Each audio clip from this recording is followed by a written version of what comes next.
Peço aos irmãos que venham abrir em Atos 2, versículo 37. Atos 2, versículo 37. Irmãos, eu tenho lido Atos. E Atos é um livro que incendeia a gente. É um livro que traz a nossa realidade, a igreja da realidade. O que nós devemos ser como igreja. Verdadeiramente são atos que a igreja teve e precisa ter. Não mudou.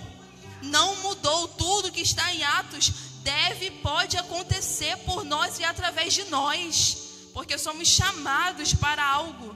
Somos chamados pelo nome do Senhor para viver em poder. E Atos, ele testifica e testemunha isso. Atos 2, versículo 37. E ouvindo eles isto, compungiram-se em seu coração e perguntaram a Pedro e aos demais apóstolos: que faremos, homens e irmãos? E disse-lhes Pedro: arrependei-vos, e cada um de vós seja batizado em nome de Jesus Cristo para perdão dos pecados, e recebereis o dom do Espírito Santo, porque a promessa vos diz respeito a vós, a vossos filhos e a todos que estão longe, a todos quanto Deus nosso Senhor chamar. Se nós estamos aqui é porque fomos chamados pelo nome do Senhor. Nós já fomos chamados e agora precisamos agir, ter atos como igreja, ter atos como chamados, como escolhidos do Senhor. Atos 2 fala sobre a descida do Pentecoste, fala sobre a conversão das 3.000 almas, que nem são somente 3.000, porque conta somente os homens. Se contar também com as mulheres, a gente pode entender que foram muito mais. Mas eu quero frisar, eu quero ficar somente a partir do sermão de Pedro. Era Pentecoste, e no contexto que a Bíblia, nos relata, a gente consegue entender especificamente que o sermão de Pedro foi diretamente para os homens judeus. Até então não estava sendo para os gentios, estava sendo para os judeus. E o Pentecoste, além de ser conhecido como festa das primícias, eu estudando, e foi bem interessante eu entender que além das primícias, os judeus também estavam comemorando, relembrando que em Pentecostes foi o mesmo momento da entrega da lei, tanto que eles chamam em hebraico de Asman Matantuá, que significa entrega da lei, entrega da Torá. Então essa data, que se concretiza 7 dias após a Páscoa, que dá 40 e poucos dias, além de ser uma festa das primícias, também é uma festa onde os judeus estavam trazendo à memória toda a lei sagrada, toda a lei que eles cresceram ouvindo, que eles entendiam como homens judeus, toda a lei, porque os homens eram não obrigados, mas fazia parte da cultura judaica que os homens precisavam entender sobre as leis. Tem a particularidade de que na época, devido a alguns líderes religiosos se acharem maiores do que Deus, estavam colocando algumas pessoas de lado devido a doenças, devido a enfermidades, devido a condições, mas a lei é para todos. Mas devido aos líderes não estarem em Deus, tinha essa particularidade. Mas especificamente em Atos 2, Pedro estava falando somente para judeus, para homens entendidos da lei, para homens que estavam comemorando festa das primícias, e também homens estudiosos, líderes, eram os homens que estavam naquele momento. E especificamente, Pedro começou a trazer à memória, Pedro usado pelo Espírito Santo, na verdade. Pastor, me ajuda aqui de novo, por favor.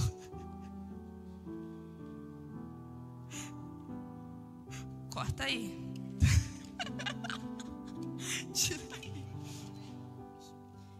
Gente, dá confiança para a ovelha dar nisso. Não prende não, pastor, pelo amor de Deus. Gente, vocês podem me ver assim com o pastor Zé Cláudio? Brincadeira.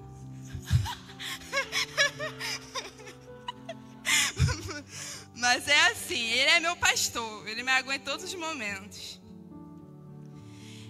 E especificamente no capítulo 2, quando Pedro estava dando esse sermão, ele estava cheio do Espírito Santo. E Pedro estava enfatizando no versículo 22, pode colocar aí, Atos 2, 22. No versículo 22, Pedro estava enfatizando para esses homens israelitas. Homens israelitas, escutai essas palavras. A Jesus Nazareno, homem aprovado por Deus entre vós com maravilhas, prodígios e sinais, que Deus por ele fez no meio de vós, como vós mesmo bem sabeis. Vocês sabem quem é esse homem. A este que vocês entregaram pelo conselho e presidência de Deus, prendestes, crucificastes e matastes pelas mãos dos injustos. Pedro já estava no Espírito Santo, cheio do Espírito Santo, falando para os mesmos homens que estavam comemorando a lei, falando, olha só, vocês comemoram a lei, vocês falam que sabem da lei, mas os homens que vocês entregaram é Jesus Nazareno, o Cristo prometido. Esse homem que vocês crucificaram é Jesus, aquele que estava sendo prometido desde a lei, desde a época dos profetas, ele era o prometido, e vocês crucificaram. Como assim? Homens entendidos da lei, homens que cresceram ouvindo da lei, crucificaram a Jesus Cristo, estavam comemorando a lei, mas não entendiam que aquele que foi enviado e crucificado era aquele que veio para salvar eles. E Pedro, já cheio do Espírito Santo, já estava trazendo à memória aqueles homens. E no versículo 29 a 35, Pedro começa a citar um salmo, Salmo 16, que Davi escreveu, se eu não me engano. Pedro está cheio do Espírito Santo, usando as escrituras, as próprias escrituras que aqueles homens falavam e diziam que entendiam. Pedro, a partir do versículo 29, estava testificando aqueles homens através das escrituras, através daquilo que eles achavam que entendiam, que aquele homem que tinha sido crucificado, aquele homem que eles condenaram, tinha sido o mesmo homem que tinha sido enviado para a salvação deles, mas eles, por incredulidade, não aceitaram e receberam. Mas como a gente pode entender que como a gente pode acreditar que homens entendidos da lei, homens que viviam sobre a lei, homens que estudavam a lei, crucificaram Cristo, crucificaram Jesus, o prometido, mas mesmo assim não aceitaram. Por quê?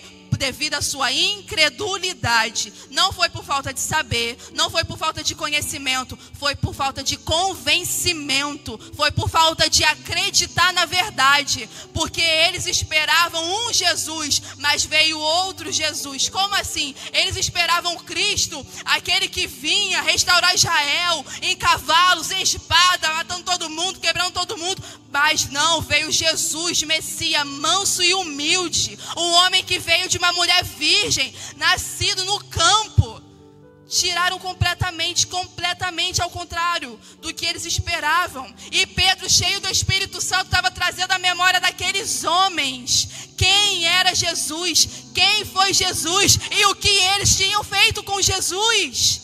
E nesse momento, creio eu, que o Espírito Santo já começava a atingir o coração daqueles homens. Começaram a tratar aqueles homens. Porque no versículo 37, como eu li, está escrito que compungiram-se em seu coração. E é muito interessante, porque quando eu fui no dicionário procurar o significado de compungir, significa pesar de um pecado, mal-estar de uma ação mal. O próprio dicionário brasileiro traz compungir-se como reconhecer um pecado. E através da palavra de Pedro, através do Espírito Santo usando Pedro, aqueles homens começaram a ser confrontados, aqueles homens começaram a reconhecer que aqueles que ele tinha condenado era aquele que eles esperavam.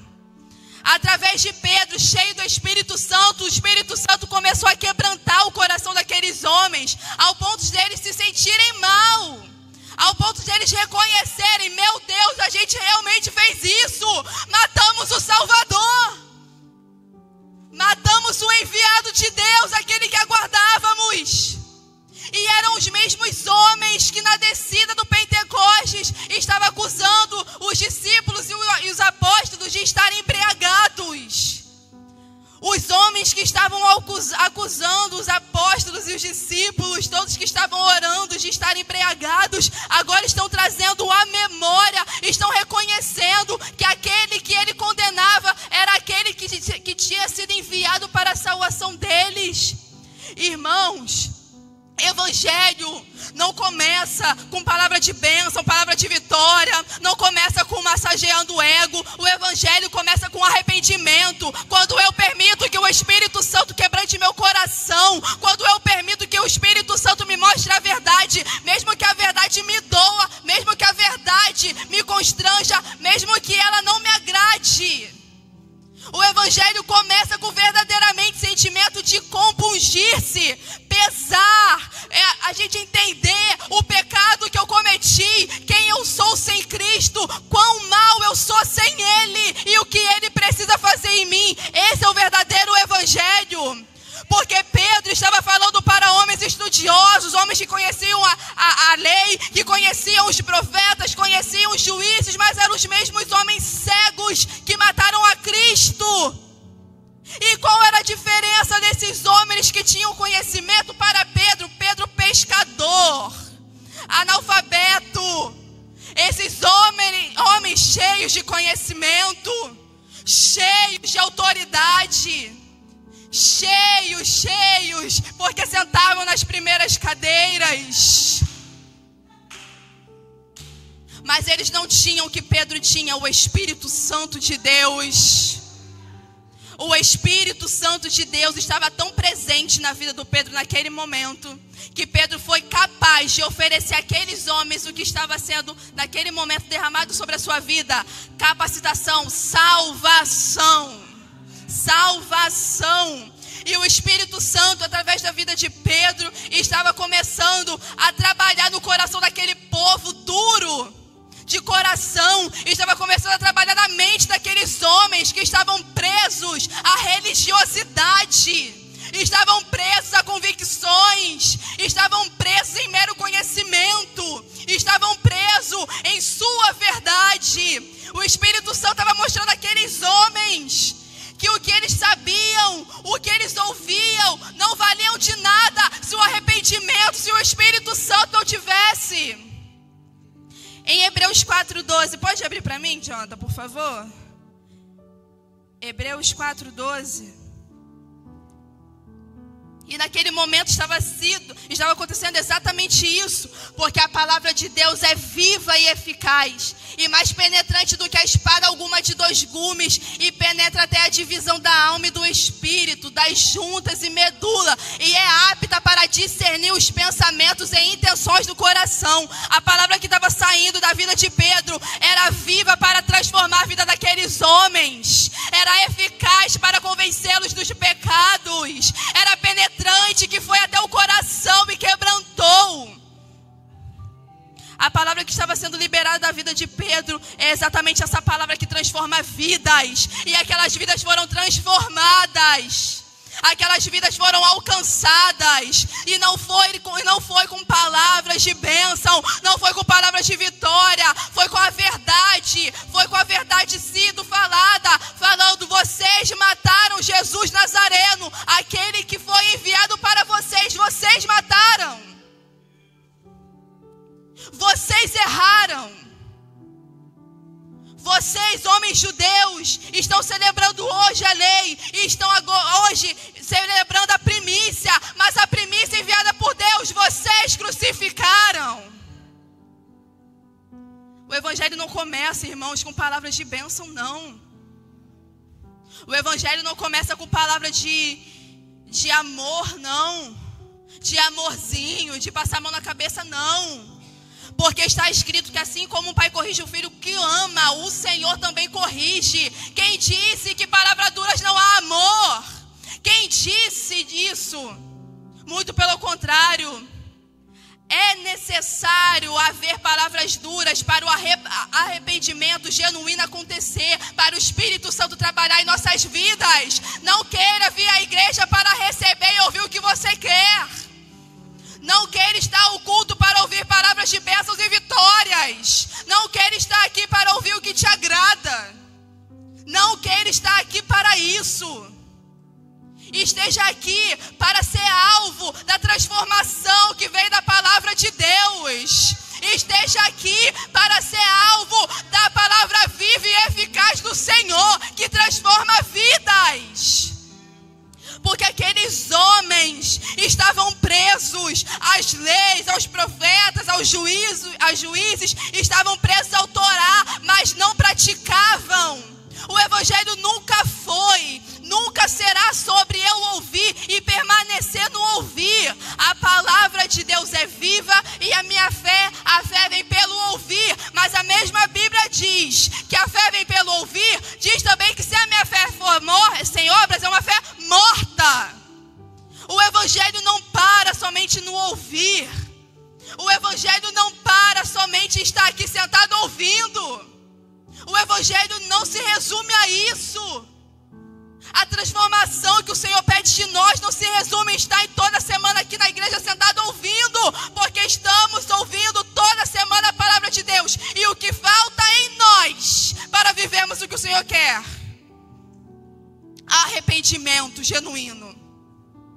Isso que falta em nós, arrependimento. Porque não é porque estamos aqui que não é necessário mais nós nos arrependermos. Isso é conversa diabólica. Por eu estar aqui que eu preciso me arrepender todos os dias. Por eu estar aqui que eu preciso buscar o Senhor todos os dias. Por eu estar aqui que eu preciso mostrar a Deus quão dependente eu sou da tua presença.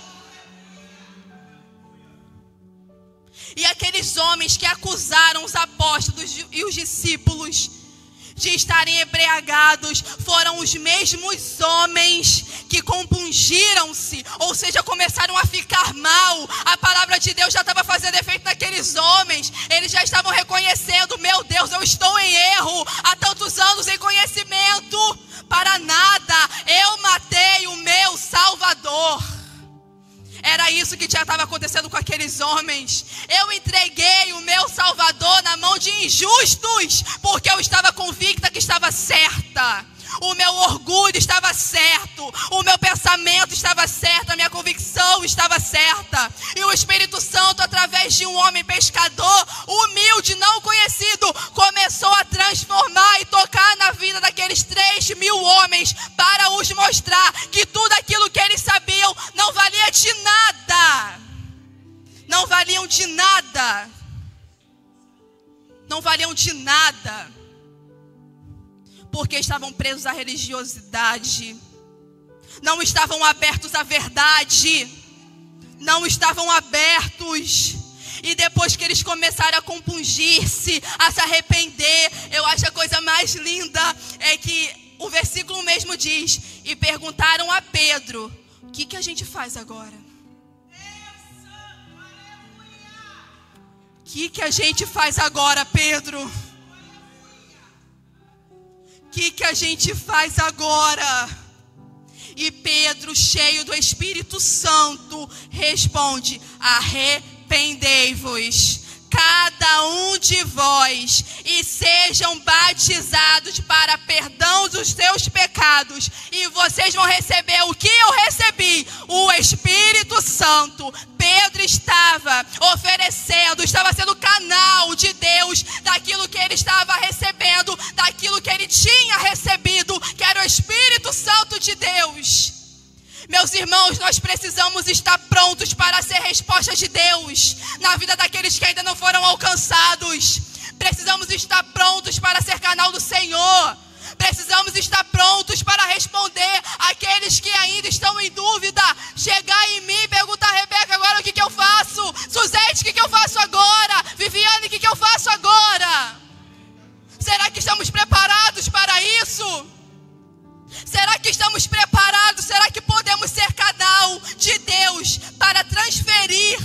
algo sobrenatural se nós estarmos vazios, porque Pedro estava altamente capacitado pelo Espírito Santo nessa hora, e estava completamente revestido do Espírito Santo. Será que eu posso ser canal disso? Será que eu estou pronta para ser resposta de Deus na vida do próximo? E meus irmãos, isso aqui eram homens judeus, homem da casa, não eram gentios, homens de conhecimento, homens de dentro. Pedro estava sendo canal do Espírito Santo para convencer os de dentro. Não podemos desprezar quem está lá fora e quem está aqui dentro. Porque a gente pode ver a pessoa toda semana aqui dentro da igreja, mas só o Senhor sabe como ela está. Só o Senhor sabe como a sua fé está. E será que temos sido instrumentos de Deus para edificar essa vida, ou instrumento do diabo para terminar de matar?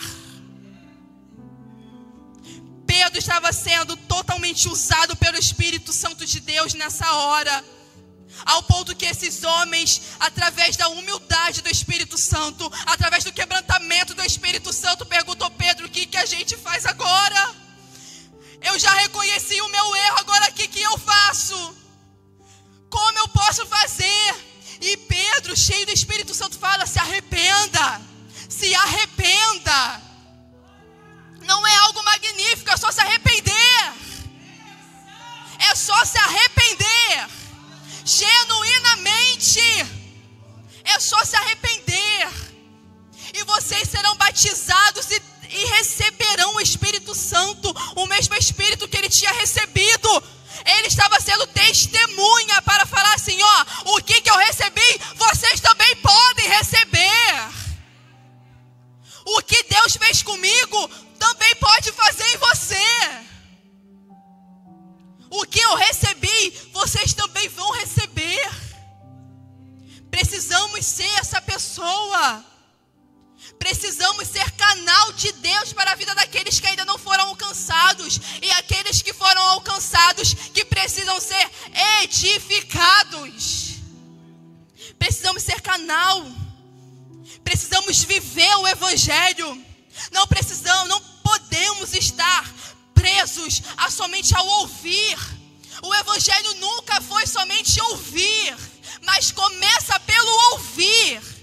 Tanto que em Deuteronômio 6, do versículo 6 ao 7, o Senhor estava dando a lei. Pode abrir para mim? Deuteronômio 6, do versículo 6 ao 7. Eu achei a coisa mais linda, porque aqui foi até uma palavra que ficou muito em meu coração. O pastor Abel já até ministrou sobre essa palavra, que é Deus ensinando, entregando as leis para as crianças, como os pais deveriam educar os seus filhos. E ele começa: e estas palavras que hoje eu te ordeno estarão no teu coração. Passa. E as ensinarás aos teus filhos, e delas falarás, assentado em tua casa, andando pelo caminho, deitando-te, levantando-te. Pode passar. Também atarás por sinal na tua mão, e serão por frontais entre os teus olhos. Aqui Deus, através da lei, estava falando para os pais: pais, olha só, o ensinamento para os seus filhos não é somente falando, mas é falando, vivendo, caminhando, deitando, levantando.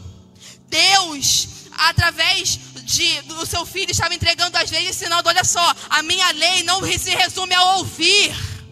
A minha lei, ela começa pelo ouvir, mas frutifica no praticar. Ela frutifica, ela continua no hábito de vida. E é a coisa mais linda, porque hoje eu estudo pedagogia e tenho aprendido que a infância é o principal momento da vida do ser humano para qualquer tipo de aprendizado. É na infância que o ser humano começa a sua personalidade. É na infância que o ser humano começa a sua identidade. É na infância que o ser humano começa a construir o seu eu.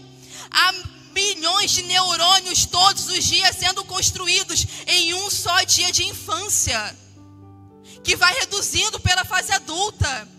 E na primeira fase da infância, aonde as pessoas estão mais aprendendo, aonde o ser humano está mais apto a aprender, Deus está falando: olha, é para ouvir, mas também é para fazer.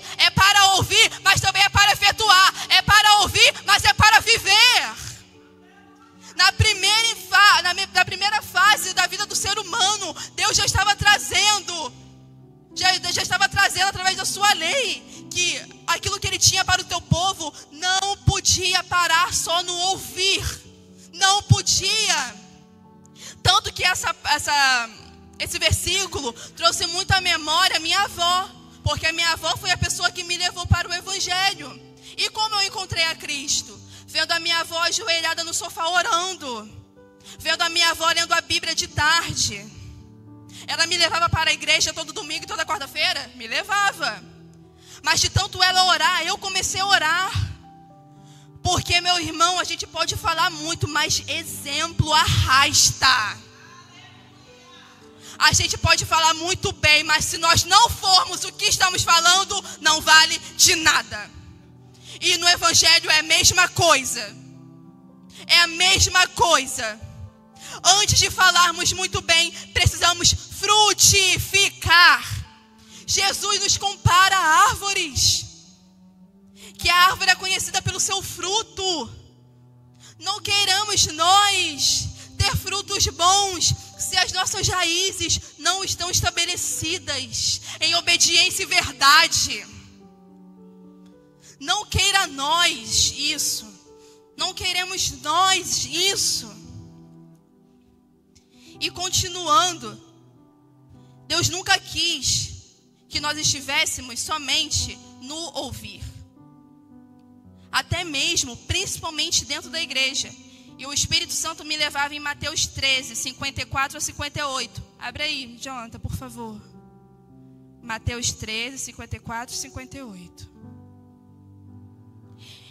E chegando à sua pátria, ensinava-os na sinagoga. Quem ensinava? Jesus. Deles, de sorte que se maravilharam e diziam: de onde veio esta sabedoria e estas maravilhas? Próximo. Não é este o filho do carpinteiro? E não se chama sua mãe Maria? E seus irmãos Tiago e José, Simão e Judas? E não estão entre nós todas suas irmãs? De onde lhe veio, pois, tudo isto? E escandalizavam-se nele. Jesus, porém, lhes disse: não há profeta sem honra, a não ser na sua pátria e na sua casa. Jesus estava dentro da sinagoga, ensinando aqueles que entendiam, aqueles que sabiam. E eu vou abrir aqui, porque é lindo, porque Jesus estava falando dele mesmo, pregando dele mesmo dentro da sinagoga.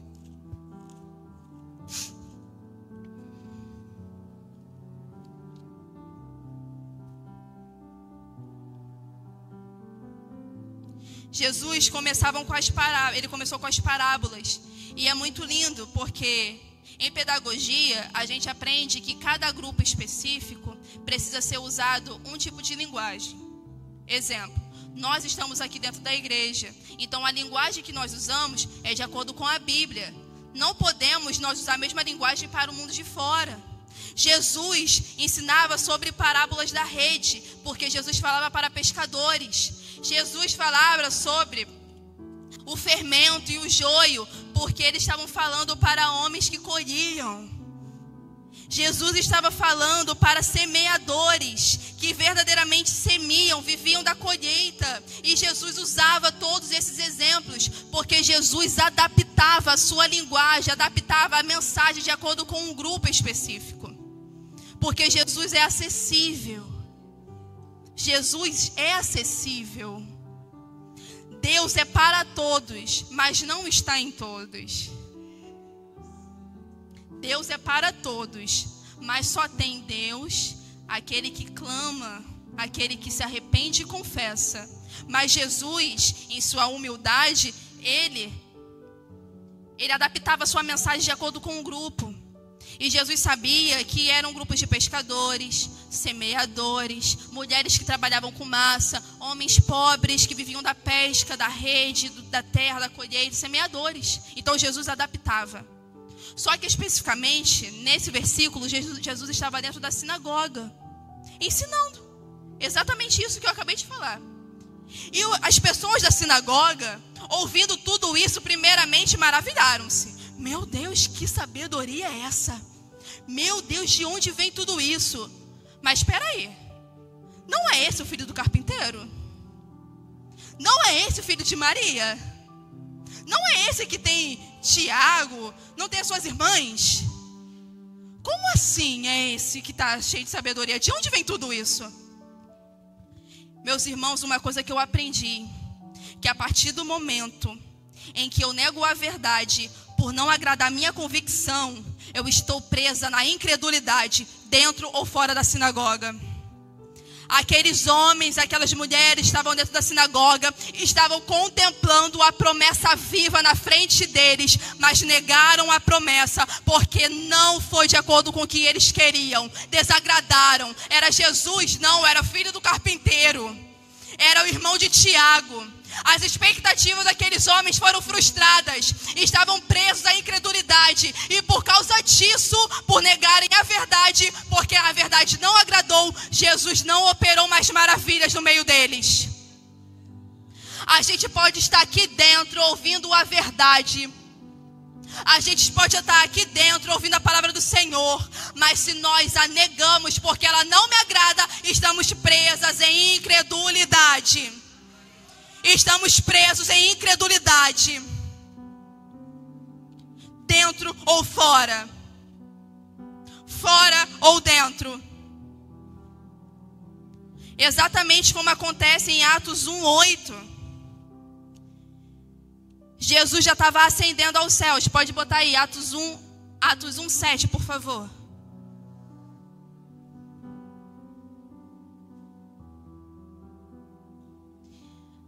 Volta, 6, por favor.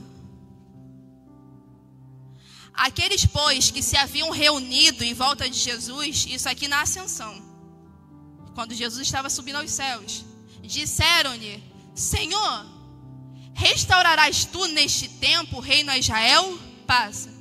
E disse-lhes: não vos pertence saber os tempos ou as estações que o Pai estabeleceu pelo seu próprio poder. Passa. Mas recebereis o poder do Espírito Santo, que há de vir sobre vós, e ser-me-eis testemunhas. Aqui, especificamente, Jesus estava já na sua ascensão, e ele tinha acabado de falar, no versículo 5, porque na verdade João batizou com água, mas vocês serão batizados com o Espírito Santo, não muito depois, não vai demorar. Essa era uma promessa. Mas os discípulos, presos, perguntaram o quê? Tá bom, Jesus, a gente viu esses 3 anos e meio que você operou maravilhas, curou, expulsou demônio, cego voltou a enxergar, paralítico começou a andar, leproso começou a ser purificado, vimos maravilhas. Mas deixa eu te perguntar, quando você vai restaurar Israel? Quando você vai libertar a gente aqui? Eles passaram 3 anos vendo maravilhas do Senhor, mas ainda estavam presos às suas convicções. Estavam presos em suas expectativas. Até na ascensão, no último dia de Jesus aqui na terra, ele teve que se estressar, gente. Jesus não teve um momento de paz com esses homens. Gente, Jesus não tem um momento de paz com a gente. Não tem, não. Porque eles viram, testemunharam maravilhas, mas no último momento perguntaram para Jesus: vai liberar a gente quanto daqui? Como é que é, Jesus? E Jesus, já irritado, tenho certeza, falou: não pertence vocês saberem um dia que Deus vai fazer ou não. Não pertence a vocês saber o que Deus quer ou não. Mas pertence vocês saberem o que eu chamo vocês. Eu chamo vocês de testemunhas. Eu acabei de falar para vocês que vocês serão batizados, que receberão poder. E estão presos a Israel, estão presos a isso, negando a verdade. Irmãos, nós estamos aqui dentro. Podemos estar aqui dentro toda semana, todo dia, mas se nós não vigiarmos, estamos presos em nossas convicções. A palavra está na nossa cara, a verdade está na nossa cara, mas por não me agradar, eu não recebo. A graça é para todos. A graça me foi de graça, não me custou nada, mas se eu nego, vai me custar tudo. Se eu nego a verdade mesmo diante a mim, vai me custar tudo, porque Jesus não me pediu nada. de graça, mas cabe a mim aceitar ou não. Precisamos estar cheios do Espírito Santo, prontos para sermos respostas de Deus, tanto para os de dentro como para os de fora. Precisamos estar abertos ao agir do Espírito Santo, porque o Espírito Santo começa com arrependimento, começa com convencimento, começa com transformação. E para isso acontecer na minha vida, eu preciso estar com meu coração aberto. Eu preciso aceitar a verdade, porque eu posso estar exatamente como essas pessoas dentro da sinagoga, a verdade na minha frente, mas eu deixo de receber a bênção porque eu nego a verdade. Eu posso estar aqui dentro, mas presa. A gente ama cantar na presença do Senhor. Não pode haver tristeza, não pode ver nada, eu sou livre. Será que a gente é mesmo? Será que nós somos mesmo livres? Porque Ele já fez a obra completa, agora sou eu. Agora sou eu. Entender que não cabe a mim entender quando vai acontecer ou não, mas cabe a mim entender o que o Senhor me chama para ser. Ele me chama para ser testemunha, Ele me chama para ser resposta, Ele me chama para ser discípula, Ele me chama para ser separada e escolhida e viver a verdade. Não somente ouvir a verdade, mas a partir do ouvir, eu praticar a verdade. Que venhamos estar atentos. Precisamos estar atentos ao Senhor, ao que Ele nos fala, ao que Ele nos corrige, ao que Ele nos mostra. Nos libertar de tudo aquilo que nos afasta do Senhor. De nos libertar, pedir para que o Espírito Santo nos convença de todo o pecado, juízo e justiça que nós todos os dias cometemos. Precisamos estar desgarrados daquilo que nos prende à terra e nos ligar que é do alto ao eterno, porque é para isso que Ele nos chama. Precisamos ser aquilo que o Senhor nos chama para ser. Testemunhas e ser canal, assim como Pedro foi canal para transformação de vidas, libertação de vidas, conversão de vidas. Mas primeiro eu preciso receber. Eu preciso estar. Porque eu não quero ser aquela pessoa que faz tudo pelo Senhor, mas no grande dia Ele não vai me conhecer. Eu não quero ser essa pessoa. Eu quero fazer para o Senhor estando com Ele. Eu quero estar com o meu Deus. E aí sim ser canal do Senhor para aqueles que precisam, tanto dentro como fora. Que venhamos estar atentos àquilo que o Senhor tem para nós, igreja. E que o Senhor continue nos abençoando, nos enchendo da tua graça. E aproveitando, irmãos, eu comentei sobre a minha avó. Então, todas as vezes que vocês estiverem orando, eu peço que vocês venham lembrar de mim. Por quê? A minha avó está passando novamente por um problema de tumor, de câncer. Alguns viram que eu estive indo na primeira cirurgia dela.